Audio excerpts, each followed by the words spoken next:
Dans la salle des profs. Monsieur Ba, bienvenue. Merci d'être là. Apparemment, défi relevé ou bien défi relevé sur autorisation famantale. Non, permettez-moi de reprendre votre expression. En réalité, c'est beaucoup plus parce que ce que je porte m'a été offert par une personne qui me tient à cœur. C'est ma grande sœur, Mariatou Diakhaté. Donc je suis prêt à porter ça 1000 fois. Pour dire 1000 fois Mariatou, je t'aime.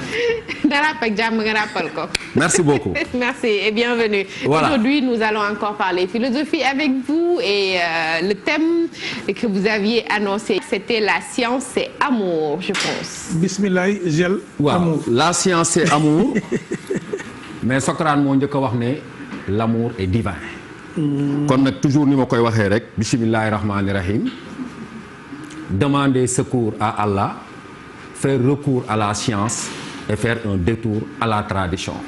Et je crois que Massamba aura intérêt à nous faire une émission sur les recettes de la tradition qui pourraient aider à lutter contre le Covid-19. Promis. Merci beaucoup. Alors, donc, bismillahi rahmani rahim. Alors, tout ça, c'est au nom de la science. Voilà. Tout ça, c'est au nom de la science. Comme je l'avais fait vendredi, avec le chiffre 2, je reviens aujourd'hui avec une nouvelle innovation pédagogique. Et je voudrais parler aujourd'hui de la plus belle fille de notre époque, mais de la plus dangereuse fille de notre époque, la science. Alors, nous avons ce mot de science. Qu'est-ce qu'un philosophe peut dire de la science? Qu'il nous soit permis de faire un petit rappel. On dit souvent que la philosophie est la mère des sciences. En réalité, la philosophie et la science ont été une seule et même discipline durant 23 siècles. Du 6e siècle avant Jésus-Christ jusqu'au 17e siècle, je crois que 17 plus ça fait 23. On ne parlait que de la philosophie. Le philosophe était en même temps un scientifique et tout ce qu'il doit être. Mais à partir du 17e siècle, pour des besoins de concret, la science va opérer une rupture. Évidemment, les philosophes sont à l'affût, je le sais. Dès que vous dites le mot science, on va vous quereller. Il n'y a pas une seule science. Il y a beaucoup de sciences. Je connais la classification. Alors, mais pour faire un peu dans l'orthodoxie et circonscrire mon objet d'étude, je vais parler de la science au sens le plus moderne en faisant appel à André Lalande. La définition que donne André Lalande nous permet de savoir, quand nous prononçons le mot science, nous parlons exactement de quoi? Que dit André Lalande? André Lalande écrit dans son livre, je crois qu'il s'appelle Vocabulaire technique et critique de la philosophie. Chers élèves, il faut vérifier toujours, puisque nous sommes en sciences. Il dit ceci. La science est un ensemble de recherches et de connaissances ayant un degré suffisant d'unité et de généralité, susceptible d'amener les hommes qui s'y consacrent à des conclusions concordantes, mais qui ne relèvent pas de leur goût, qui ne relèvent pas de leurs intérêts individuels, ni de conventions arbitraires, mais plutôt de relations objectives que l'on découvre graduellement et que l'on confirme par des méthodes de vérification bien définies. De ce point de vue, il n'y a plus problème de faire quiproquo, on sait, on parle de quelle science. La définition d'André Lalande, elle est très belle. Et André Lalande a ce génie de ne faire que définir des mots. Mais par souci pédagogique, parce que nous connaissons aussi nos élèves, et nous nous sommes rendus compte à l'examen quand nous corrigeons les bacs, quand le sujet porte sur la science, qu'il y a deux problèmes. Soit l'élève n'a pas la possibilité de dire toutes les caractéristiques de la science dont il a besoin, soit, même s'il les connaît, il n'est pas capable de les engranger de façon logique. Alors, en tant que professeur, en tant que pédagogue, on a essayé d'inventer quelque chose qui pourrait nous permettre d'emprisonner l'essentiel des caractéristiques de la science dans un seul mot. Alors, au début de mes recherches, j'avais trouvé en disant que la science est Roum. Et je disais aux élèves, l'avenue Roum. Je crois que Roum, c'est l'un des premiers gouverneurs qui a créé le palais, ou en tout cas qui est dormi dans le palais, quelque chose comme ça. Rationalité, objectivité, universalité, méthode et surtout méthode. Mais au bout du temps, je me suis rendu compte que les élèves se perdaient. Parce que comme ils n'ont pas cette grande culture, souvent ils disent, mais monsieur, vous avez dit encore quel mot? Vous dites, quel mot vous avez dit? Alors je me suis dit, il faut quand même développer un peu plus de génie pour trouver un mot qui colle à leur réalité et à leur propre cœur. Et j'ai trouvé le mot amour. Oui, donc j'ai trouvé le mot amour pour vous permettre, une fois pour toutes, de fixer pédagogiquement les caractéristiques de la science. C'est une façon de vous aider à ne plus les oublier, mais aussi à comprendre leurs relations logiques. Alors, nous disons A. Je sais que Thalès connaît. Qu'est-ce que ça signifie? La science est une activité.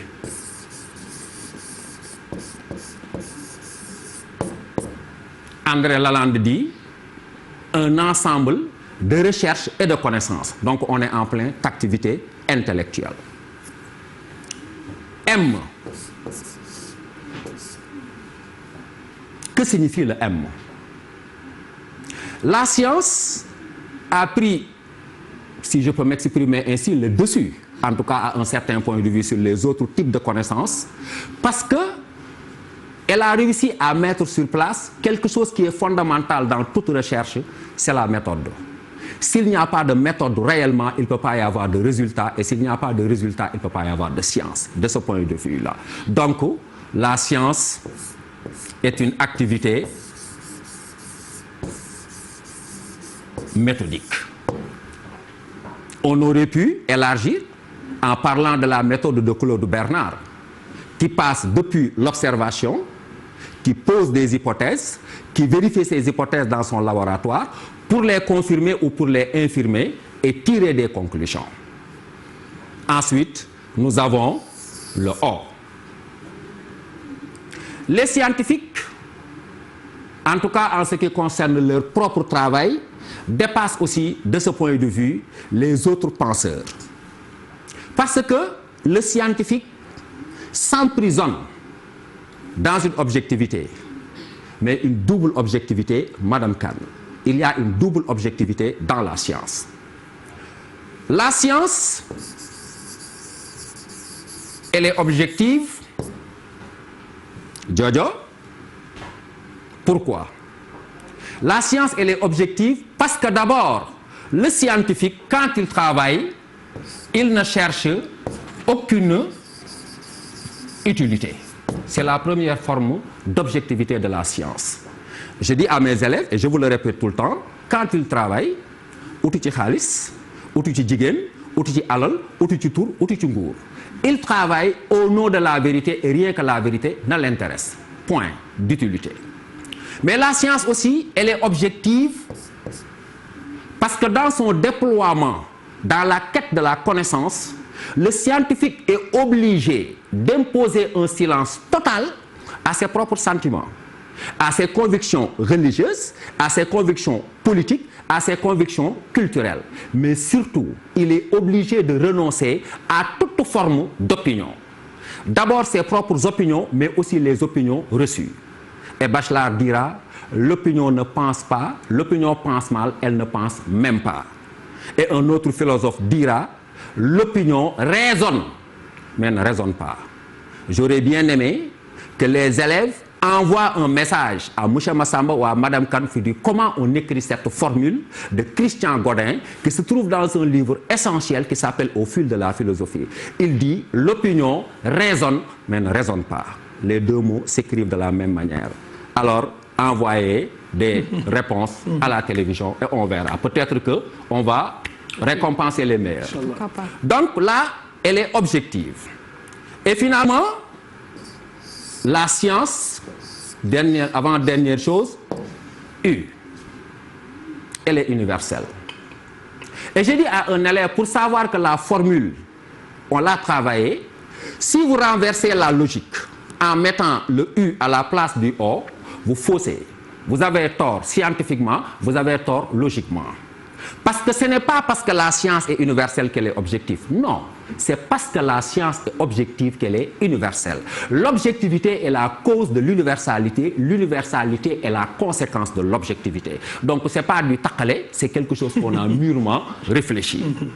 C'est parce que le scientifique est capable de s'arrêter à son objet d'étude uniquement, d'imposer un silence à son cœur, à ses ambitions, à ses intérêts, qu'il arrive à trouver quelque chose que tous les scientifiques du monde, en tout cas, peuvent partager, ne serait-ce qu'un même instant, ne serait-ce qu'un temps, parce que dans l'objectivité, le scientifique ne met pas du sien, il s'arrête à l'objet, il ferme son cœur, il n'écoute que sa raison et ses propres déterminations. C'est pourquoi d'ailleurs on dit que dans l'objectivité, il y a le mot objet, alors que dans la subjectivité, il y a le mot « je ». Dans la subjectivité, je peux libérer mes sentiments. Et quand je libère mes sentiments en disant que M. Massamba Mbaye est le plus beau du Sénégal, c'est de la subjectivité. Il y a des gens qui ne seront jamais d'accord. Mais quand je dis que c'est un animateur, il a tel âge, il est sénégalais, il est habillé comme ça, je me suis arrêté à l'objet. Et tous les gens qui entreront ici, ils auront exactement la même chose. Donc ce n'est pas un hasard. La science devient ainsi universelle. Et je dis à mes élèves qu'elle est dans la citation d'André Lalande, le morceau de phrase, la partie de la citation qui montre que la science est universelle. Effectivement, André Lalande dit des conclusions concordantes. Nous ne sommes plus dans le domaine de la singularité théorique, nous sommes dans le domaine de l'universalité. Ce qu'a dit un scientifique, qu'il soit un Chinois qui habite en Chine, qu'il soit un Sérère qui habite à Sine, ils diront exactement la même chose parce que ce qu'ils disent ne relève pas de leurs sentiments ni de leur religion, ce qu'ils disent relève d'un objet. C'est ça, c'est du verbe, ça s'arrête là. Et donc, elle est universelle. Et finalement, pour compléter le mot amour, la science a une démarche rationnelle. Tout part de la raison. Dès l'instant que la science a opéré une rupture, elle ne peut plus se fier à la foi comme la religion. Non. Elle ne peut pas se fier à des êtres imaginaires comme le mythe. Elle ne peut pas se fier à la philosophie par la simple rationalité, mais même si la science devient rationnelle, elle a ceci de plus que la philosophie. Sa rationalité, comme je l'ai dit, autre chose, est une rationalité qui se vérifie par la vérification et l'expérimentation de son objet d'étude. De ce point de vue, la philosophie devient rationnelle. Donc, nous avons la science, c'est amour. La science est une activité méthodique, objective, universelle et qui a une démarche rationnelle. Je vais poser le stylo en disant quelque chose de très fondamental. D'abord, je le rappelle toujours à ses élèves, le mot rationnel, quand on l'écrit, prend 2 N. Mais le mot rationalité prend un seul N. Rationaliste prend un seul N. Vraiment, je suis très content d'être là. Et je vous remercie beaucoup. Merci beaucoup, Monsieur Ba Sanoussi, professeur de philosophie. Encore 1000 merci. Et comme disait Senghor, le concours général ne devrait pas être l'arbre qui cache la forêt. Merci beaucoup.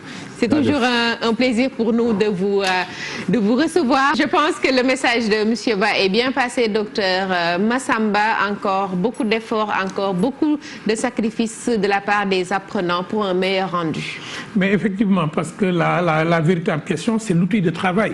Si aujourd'hui on enseignait en Sérère, on enseignait en Diola, il dirait la même chose.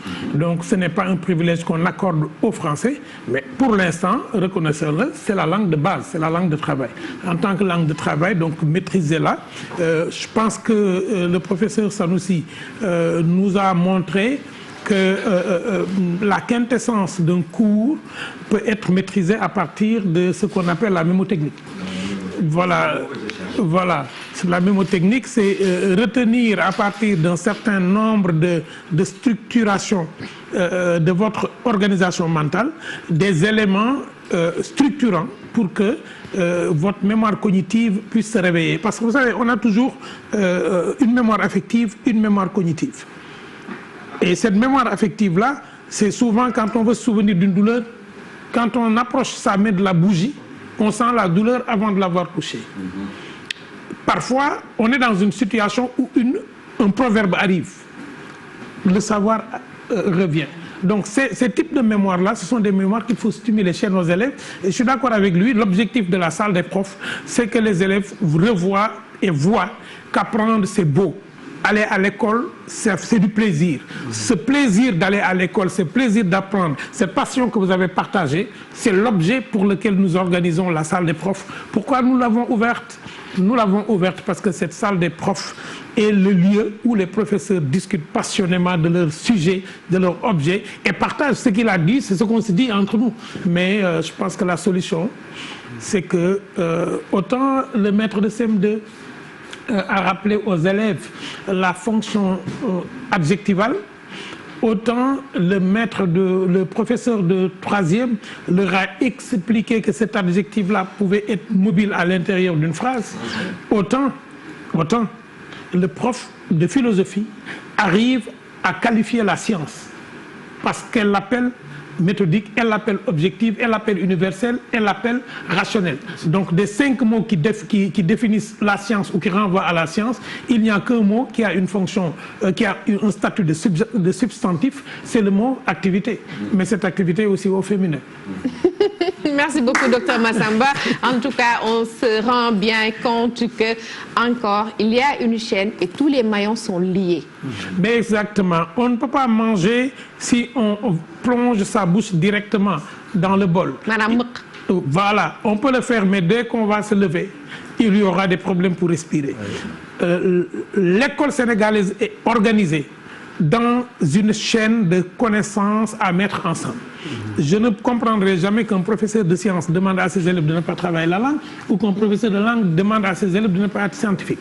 Tout se tient dans notre système scolaire. Maintenant, il faut qu'on le réfléchisse de plus en plus pour qu'il devienne nous. Qu'on passe de plus en plus d'une école au Sénégal à une école totalement sénégalaise. Et je pense que des études sont en cours et des expérimentations sont en cours. Mes chers élèves, ne libérez aucune matière. Prenez-les toutes et apprenez-les et essayez de les maîtriser. Merci beaucoup, docteur Massamba, qui appelle